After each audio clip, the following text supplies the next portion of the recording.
افغانستان میں قتل ہونے کے ڈر سے ایئر فورس کے متعدد پائلٹس نے نوکریاں چھوڑ دی۔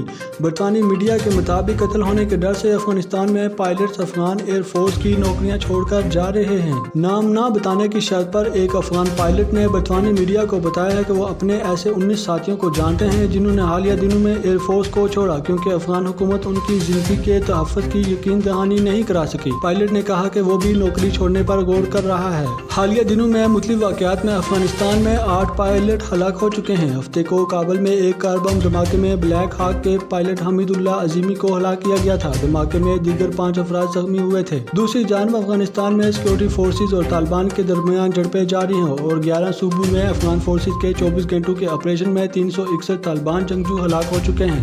افغان وزارت دفاع کا کہنا ہے کہ افغان فورسز نے 24 گھنٹوں میں 11 صوبوں میں آپریشن کیے ہیں۔ گورنر بغلان نے کہا ہے کہ دارالحکومت پلخمری میں طالبان کے حملے پسپا کر دیے گئے ہیں اور طالبان کا بھاری جانی نقصان بھی ہوا ہے، جبکہ طالبان نے پلخمری شہر کے ڈسٹرکٹ 2 میں پیش رفت کا دعویٰ بھی کیا ہے۔